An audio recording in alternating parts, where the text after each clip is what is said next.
Testing.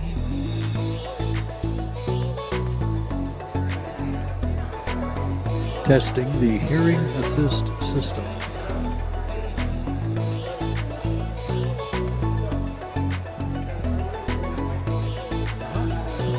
Out of the red, okay. Oh, how did you recruit that guy? Just in time. Minute 40 to go.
Rise in body and or spirit for our opening hymn, Circle Around for Freedom. We'll do it twice.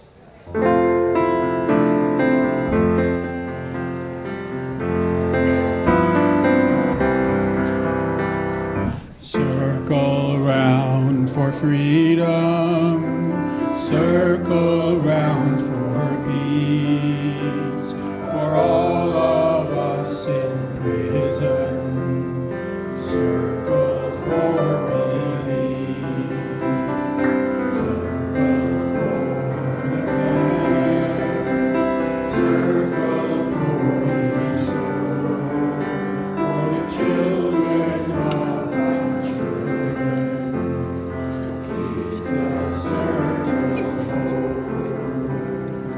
Circle round for freedom,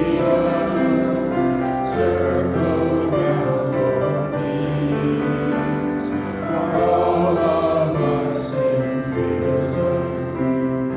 Circle for relief, circle for the planet, circle for each soul, for the children of our children. Keep the circle whole. Thank you, Klaus. Thank you, Don. Good morning, everybody. My name is Reverend J. Wolin. I'm the minister here at the Unitarian Universalist of Sarasota. I want to extend a warm welcome to all who may be new here, both in person as well as streaming online on YouTube. And I just want to personally invite all of our visitors to participate in any of the events at the congregation here. We welcome you to find out more about the Congregation and Unitarian Universalism by registering in our virtual guest book, which you can find via a link on our homepage, uusrq.org. If you are in person, there is a welcome table right outside the doors. And if you sign up, you will get emails weekly of our newsletter about all the different events that we have here. And I really encourage you to read the newsletter because there are so many things going on, I can't keep track of them myself. And that's a good thing. I don't need to know about every event that happens here, but you may find something that really intrigues you or gives you meaning. So please find that out. As well, you will get, if you sign up, you will get Zoom links to our online programming as well. We have one special announcement that is Saturday, February 21st. That's like next Saturday? Oh, my God. At 4 p.m., we are going to have a celebration party for our stewardship campaign, Meet the Moment, Fund Our Future. We are about 70% there. Yeah. But you still have that opportunity, whether to increase your pledge or donation, or if you're one of those people who procrastinate till the very last minute, we will take it at any point in time in the year. I do want to let you know that. But it helps us plan our budget and whether we can afford to hire a second minister. But we are, as I said, 70% of the way there. So if you have any questions, ask the stewardship team, or there'll be somebody right outside the door afterwards to give you a card if you need a card. But please come join us and celebrate with us. We'll have great food and great music as well. One other thing that's great, which I am so delighted to be able to offer you, is the gift of music from Hermann, Berndt, who will be sharing his gifts with us today. Thank you.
Our opening words today are from the Unitarian Universalist minister, Reverend Mel Hooper. We can't change the past, but we can learn from it and build on it. We can't control the future, but we can shape it and enhance its possibilities for our children and our grandchildren.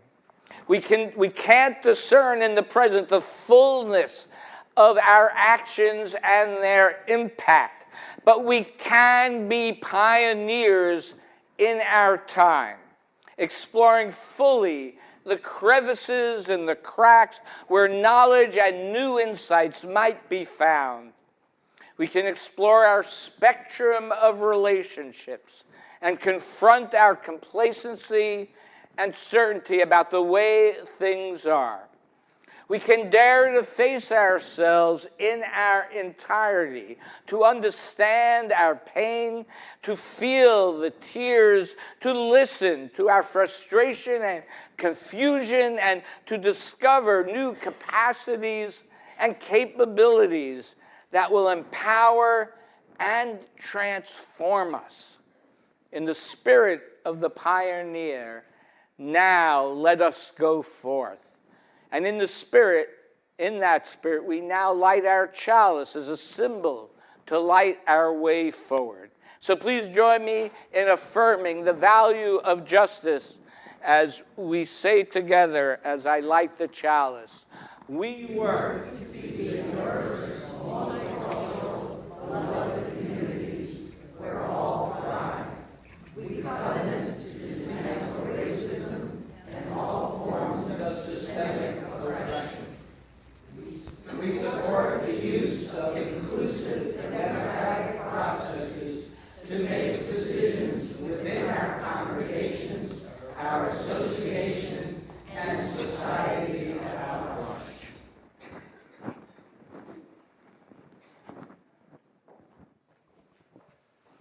Good morning, everyone.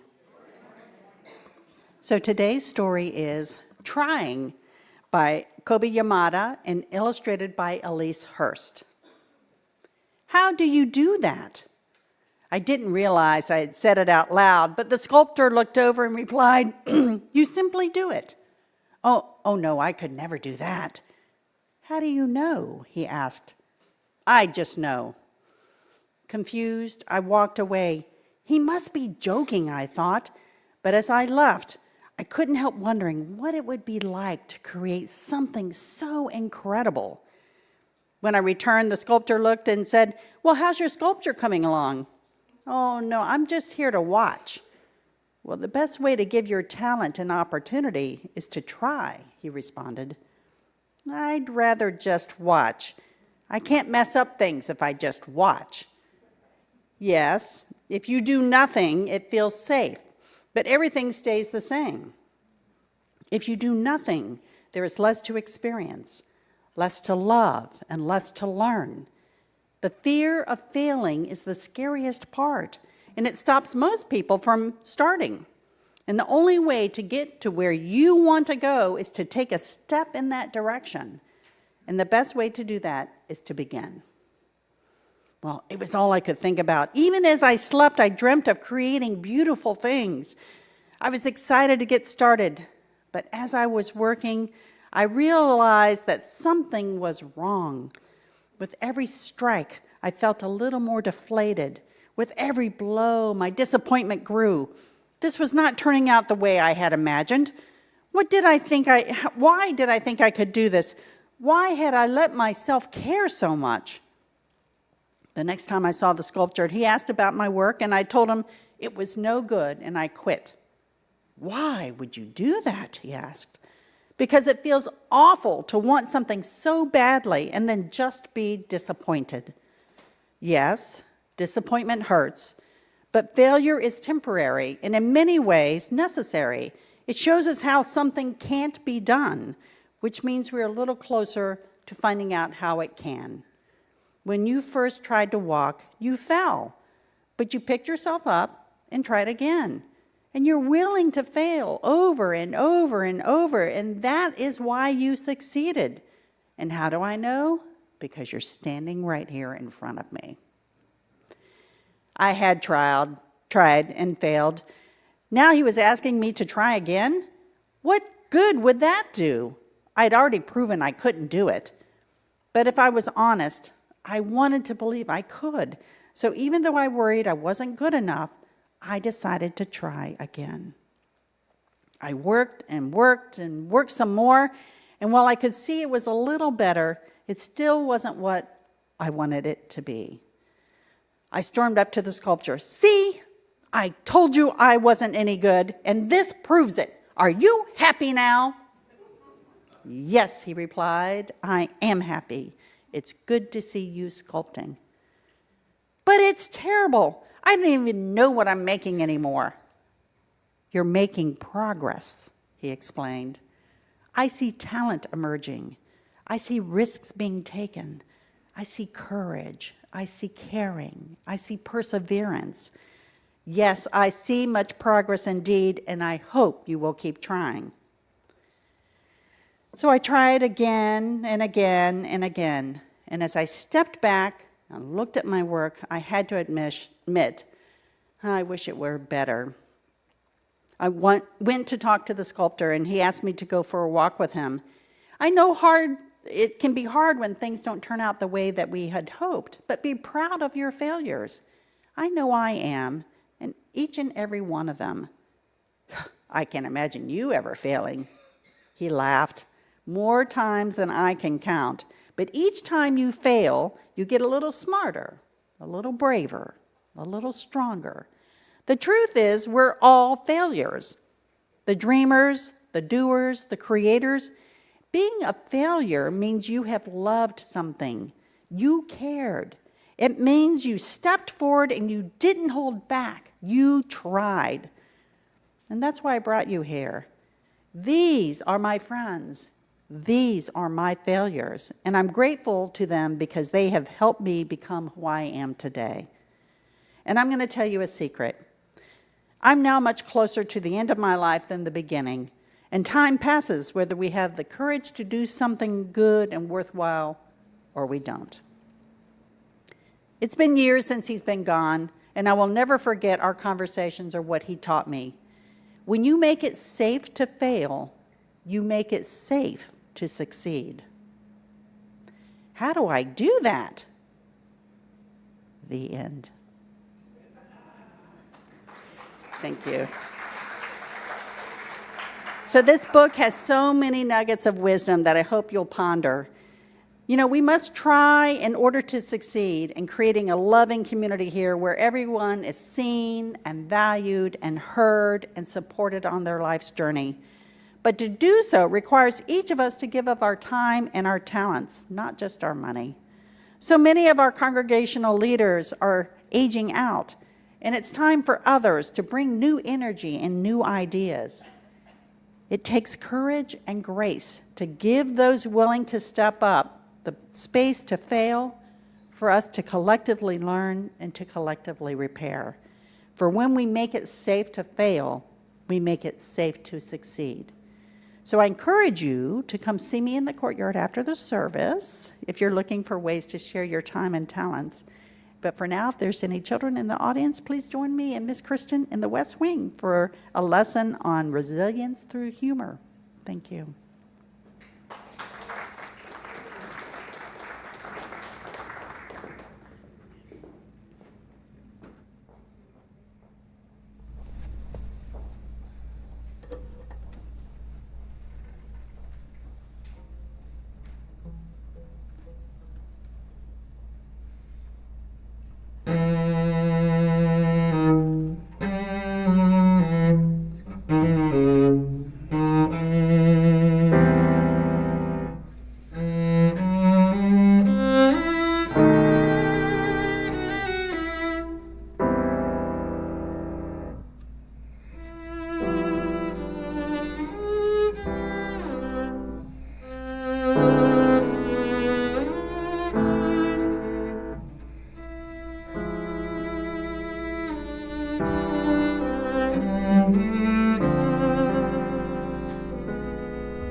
Namaste.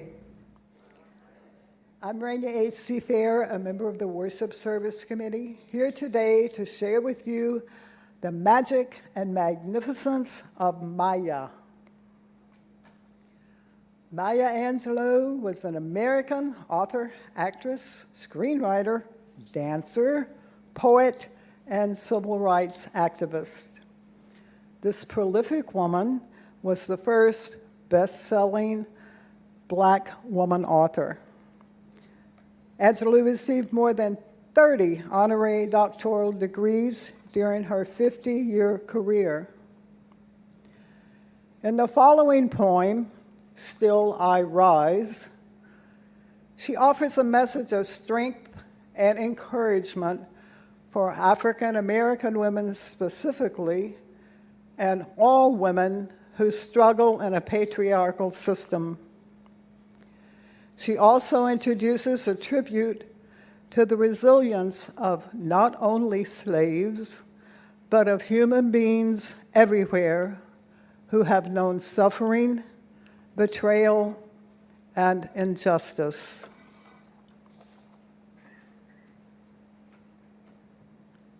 Still I rise. You may write me down in history with your bitter, twisted lies. You may trod me in the very dirt, but still, like dust, I'll rise. Does my sassiness upset you? Why are you beset with gloom? 'Cause I walk like I've got oil wells pumping in my living room. Just like suns and moons with the certainty of tides, just like hopes springing high, I'll rise. Do you want to see me broken?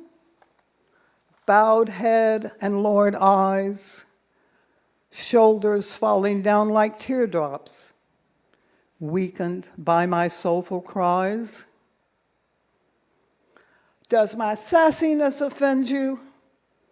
Don't you take it awfully hard, 'cause I laugh like I've got gold mines digging in my own backyard. You may shoot me with your words. You may cut me with your eyes. You may kill me with your hatefulness, but still, like air, I'll rise. Does my sexiness upset you? Does it come as a surprise that I dance like I've got diamonds at the meeting of my thighs? Out of the huts of history's shame, I rise. Up from a past that's rooted in pain, I rise. I'm a black ocean leaping and wide, welling and swelling, I bear in the tide. Leaving behind nights of terror and fear, I rise. Into a daybreak so wondrously clear, I rise. Bringing gifts that my ancestors gave, I am the dream and the hope of the slave. I rise, I rise, I rise.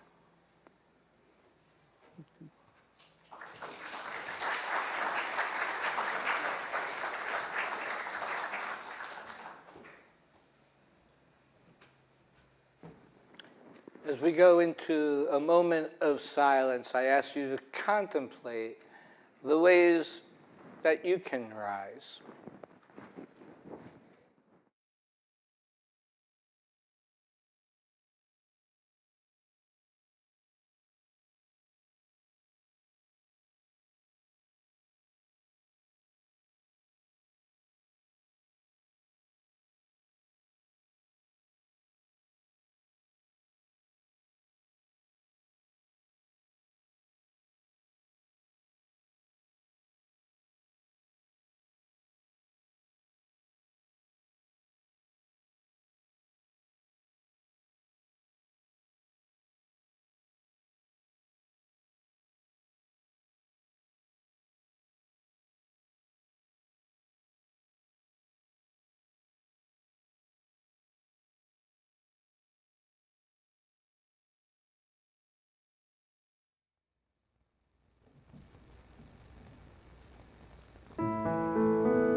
So I remember the first time I felt empowered.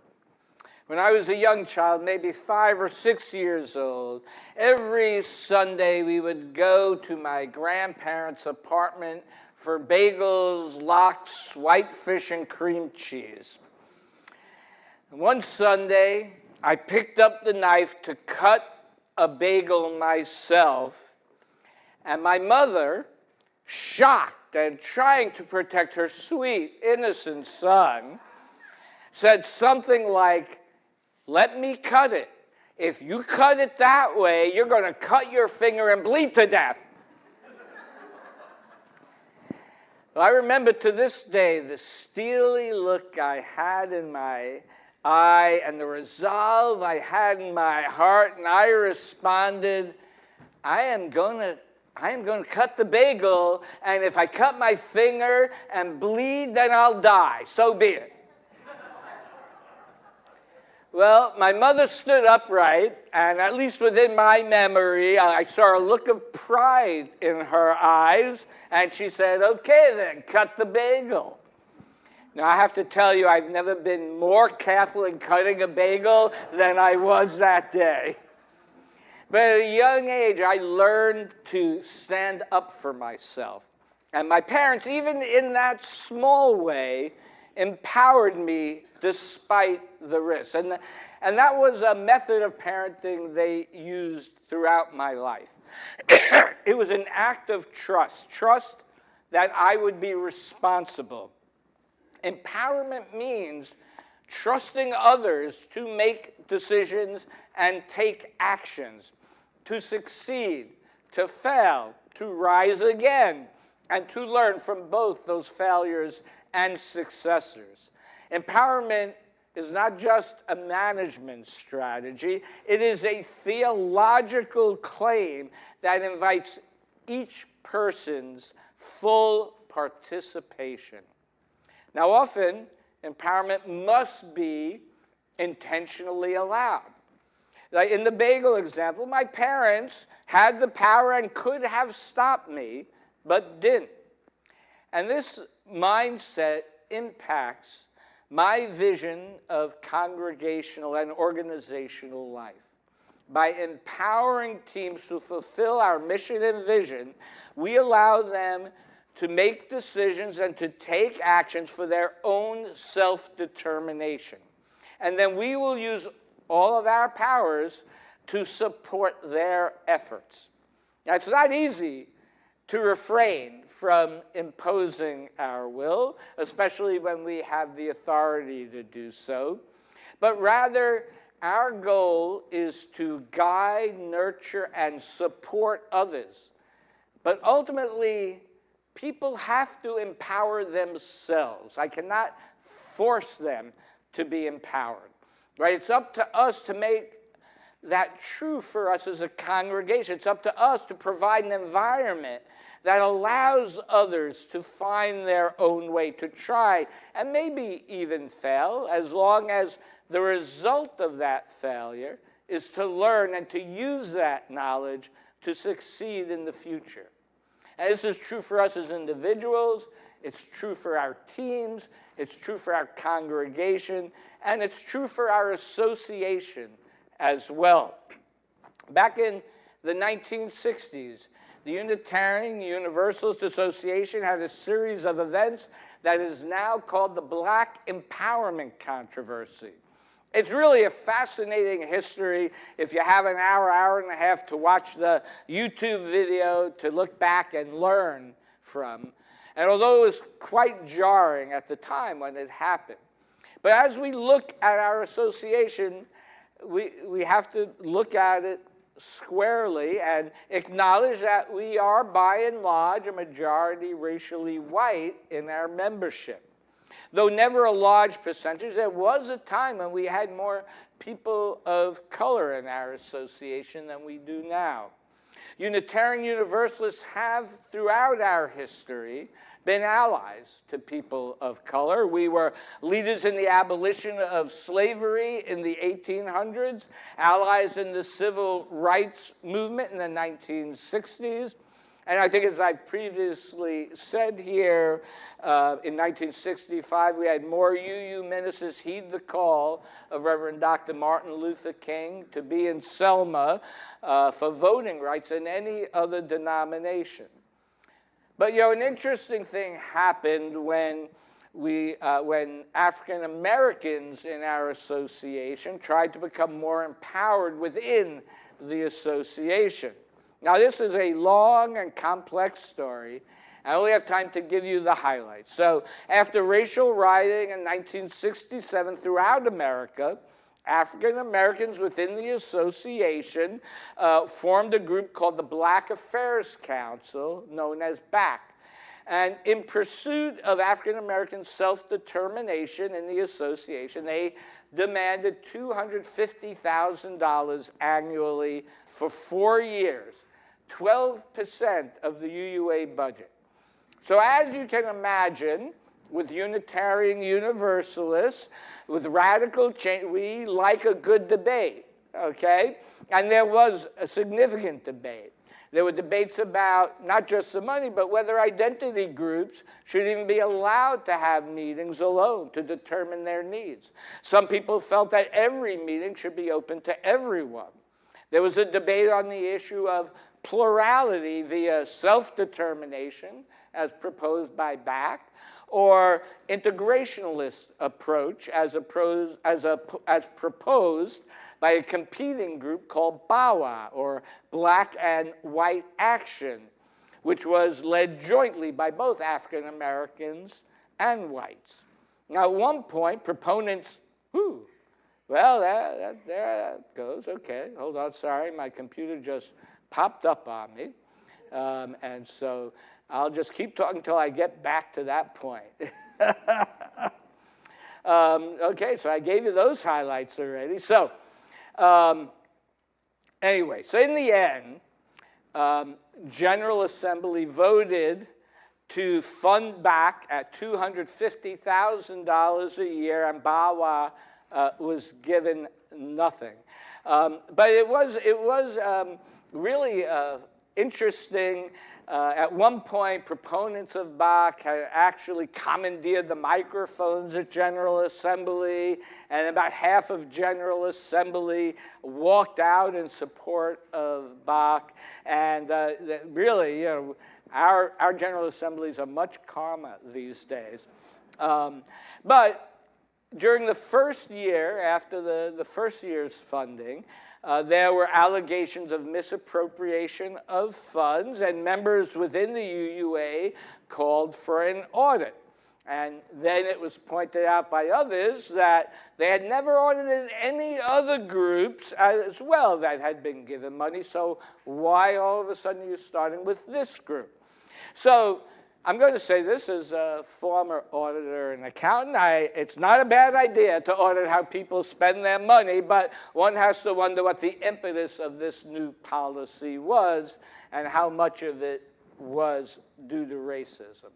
So after the first year, severe budget shortfalls led the UUA to propose spreading payments to BAC over 5 years versus the original 4-year time period. BAC objected to this and eventually, with many other African Americans, left the association. I'll also say it's much more complex than that. The time, also Martin Luther King had been assassinated around the same time. So there were many, many factors that caused that. But this was a 30,000-foot overview. So what lessons can we learn? First, know the facts before making judgments. It's clear that often our emotions lead us to only hear a portion of a story from just one perspective. It's like the Zen story of the 6 blind men touching different parts of the elephant and each coming up with a different conclusion about the nature of the elephant. Sometimes such issues like this are just never entirely clear, especially 50 years later. So sometimes we tend to wash just large groups of people with a broad stroke and forget how complex that issues are. So in this instance, BAC had a radical reputation, and only previously hearing the hyperbole, it was interesting to study the events in detail to get a more well-rounded vision of the group. So to some degree, they were radical. You know, the commandeering of the microphones and the walkouts and non-negotiable demands. But in reading their documents, I also found some really well thought out philosophies, planning, and some very interesting and creative projects that would develop with the monies they received in the first year. I also found that although their core group were people of color, as a whole, they worked within a larger group that included white people throughout the process. So I think this purported image of their being separatists was a little overstated. Words can be used to define people in ways that can be damaging. So let us be mindful in all things, but especially mindful in our words. How we speak to each other with respect and compassion sets a tone for how we live together, right, with respect and compassion, how we act together, and more importantly also how we are welcoming we are to people who are new to our community, right, who overhear our conversations, right? One way that you have an opportunity to show your respect and compassion in action is through the act of generosity as we take our offering. Please be as generous as you can. For those online or those here on your cell phone, there is a link in the YouTube video, or there's a QR code in your order of service. Let this sacred time begin.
If there is no struggle, there is no progress.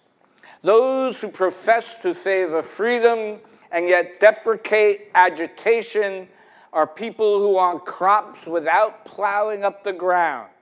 They want rain without thunder and lightning. They want the ocean without the awful roar of the waves. This struggle may be a moral one, or it may be a physical one, or it may be both moral and physical, but it will be a struggle. It must be a struggle, because power concedes nothing without demand. It never did, and it never will. Freedom is not a gift.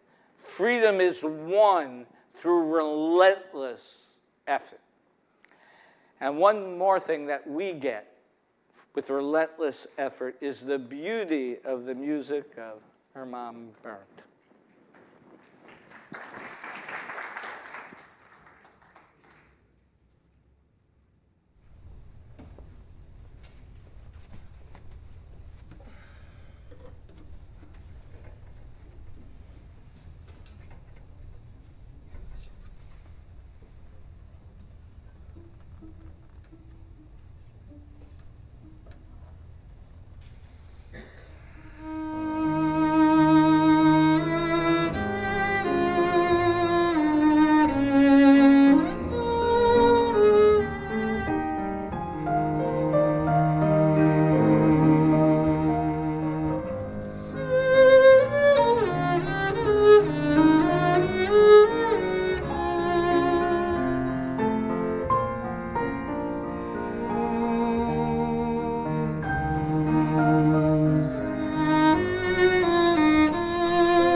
Thank you, Hermann, for sharing your gifts with us each year.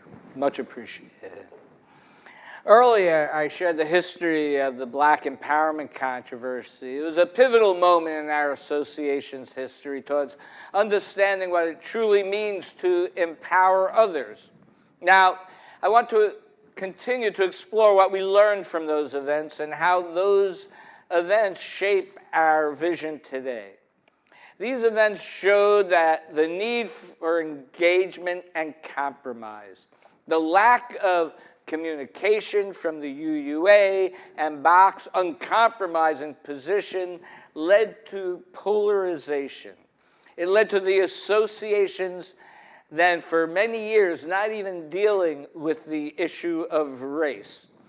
However, as James Baldwin wrote, and I quote, "Not everything that is faced can be changed, but nothing can be changed until it is faced."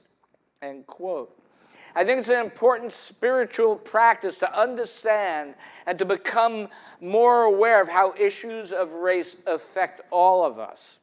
I encourage you to connect with our racial justice team, which offers opportunities for education and engagement. They usually they're on the social justice table after the service every week. And they offer education and engagement are critical to the success of any relationship. Now, from a theological position, I think these events showed a clear division between plurality and assimilation. Right? The individuals in Bawa had just a different philosophical perspective on dealing with racism than those in Bach. And the question raised was, do we allow there to be different visions of religious thought to coincide peacefully with each other, or must there be this general consensus of agreement? And I see these events in the 1960s of leading us as an association to realize our need to be open to new ways of being, right? Of being in community and being with each other. I think we as an association learned from this experience when in the 1970s, women asked for more power in our association. And throughout the years, when first gay, lesbian, and bisexual siblings looked for ways to be more self-determining in our congregational life. And more recently, gender non-binary and transgender folks. People have felt more empowered. And I know reviewing our past can sometimes be difficult. Some people would like to just ignore the unpleasant parts. But there is a better way, right, to learn from our past so we can do it better in the future. So in 2015, the UUA committed to raising $5 million for Black Lives of Unitarian Universalism, not just to make good on a broken promise of the 1960s, but to create a new vision, a multicultural vision going forward. They created the Mosaic Hub as an online resource for building intentional, diverse communities. They created educational curricula like widening the circle of concern and multicultural welcoming. They developed leadership retreats for both lay leaders and religious professionals of color. We learned from our past mistakes, opening our hearts and our minds and learning how to allow those without power to have power. We learned how to share, and a very real theological view, we learned that by sharing power, there is more than enough power to go around. It's not a zero-sum game, right? There is more than enough power for everyone. We learn that we are more powerful when we learn to share our power with others. And together we are more powerful than we could ever be alone.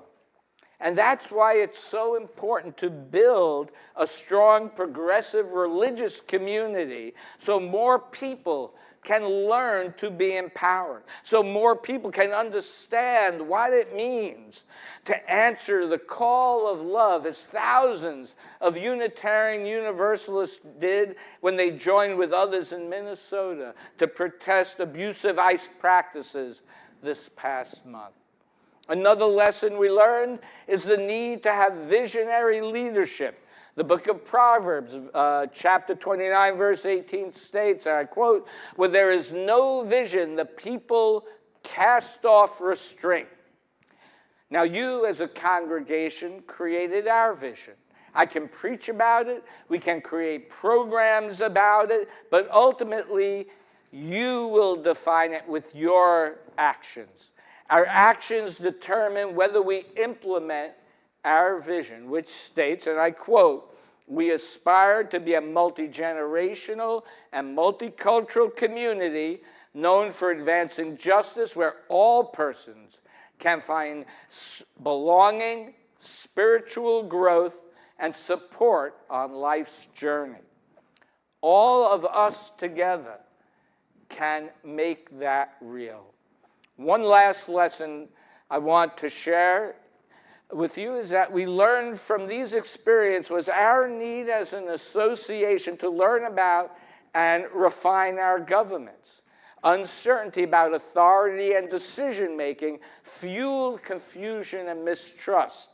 And this is just as true on a congregational level. So the board is currently reviewing the congregational policies with the goal that they align with our vision to empower the programs of the congregation to carry out the mission and vision that you created and we agreed upon. And that means decisions are made at the team level, not the individual level, that the board creates boundaries within which teams may operate, but teams do not need to ask permission about every decision that they make. So together, trusting each other, right, we are stronger than we can ever be alone. And so I ask you to think about how you can be empowered in your congregational life, or more importantly, how you can empower others in their congregational lives. By empowering others, we are sharing our power. We are trusting others to use that power wisely. We are letting go of our need to control every decision that could possibly affect us and our community. I know it's not easy, but it's important. It's natural to worry, but we cannot let the worry prevent us from moving forward. In my life, I found the one common factor that leads individuals and organizations to success and to fulfilling their mission and vision is the willingness to take the necessary risk at the opportune time. Now, not every risk leads to success, but there can never be success without some element of risk, as well as without some element of sacrifice. We want to be prudent. We don't want to cut off our fingers and bleed to death, right? But we cannot refuse to pick up the knife because the bagel will not cut itself. I invite you to trust your teams working to fulfill this congregation's mission and vision, and more importantly, engage in the life of the congregation so that you too may feel the power and the life-giving force of empowerment. May it be so. Please rise in body and/or spirit for our closing hymn, Come and Go With Me.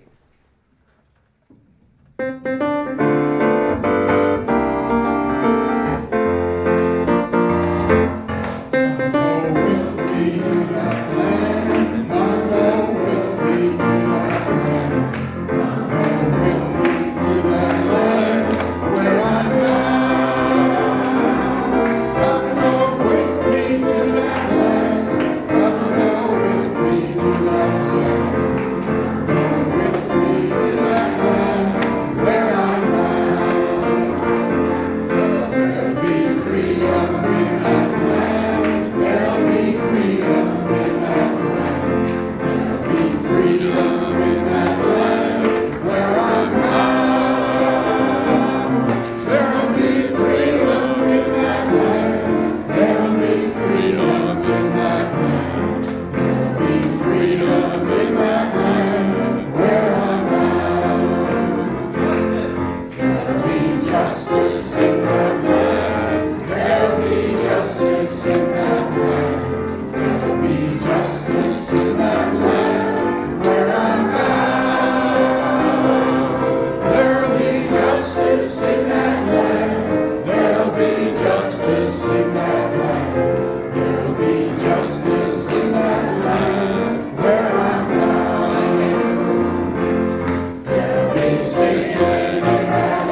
Pick up the knife, cut the bagel, do the work.